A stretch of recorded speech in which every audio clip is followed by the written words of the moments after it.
Good morning. Welcome to today's knee-jerk devotional, December 9th, 2020. Our passage this morning is John 7:53 through 8:11. It goes like this. Then they all went home, but Jesus went to the Mount of Olives. At dawn he appeared again in the temple courts, where all the people gathered around him, and he sat down to teach them. The teachers of the law and the Pharisees brought in a woman caught in adultery. They made her stand before the group and said to Jesus, "Teacher, this woman was caught in the act of adultery. In the law of Moses commanded us to stone such women. Now what do you say?" They were using this question as a trap in order to have a basis for accusing him. But Jesus bent down and started to write on the ground with his finger. When they kept on questioning him, he straightened up and said to them, "Let any one of you who is without sin be the first to throw a stone at her."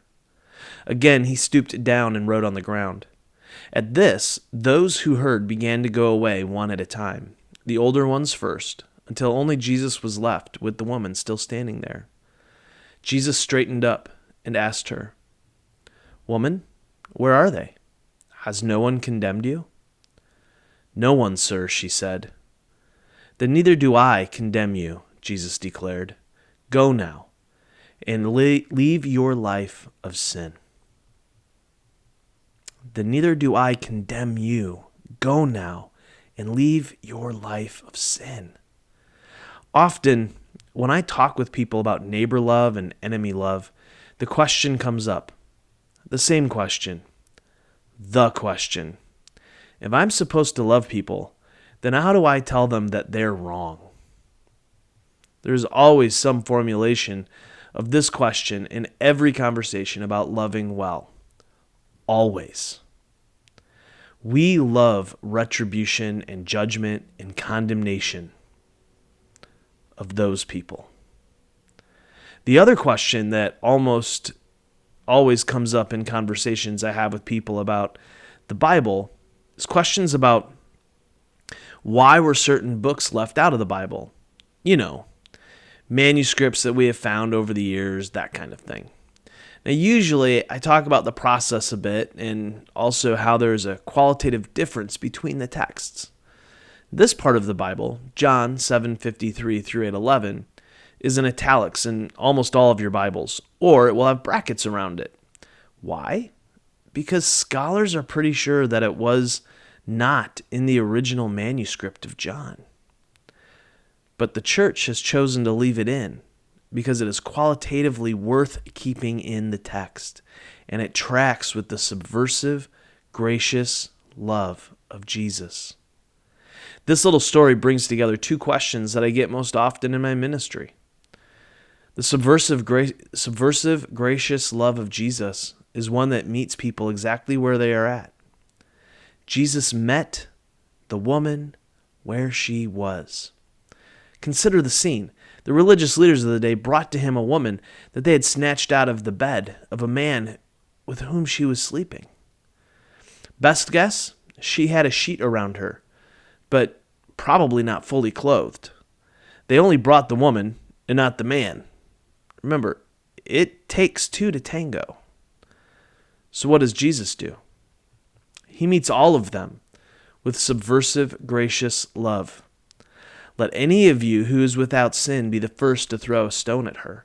Again, imagine the scene. These bloodthirsty men were in the mood for a good stoning.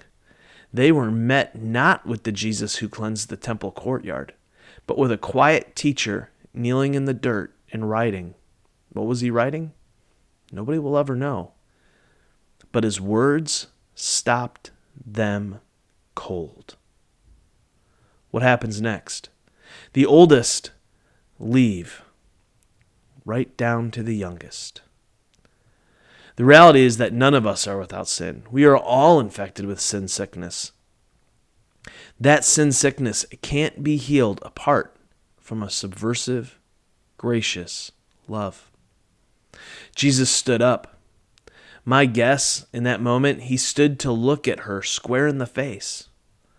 In that moment, he meets her where she is in subversive, gracious love.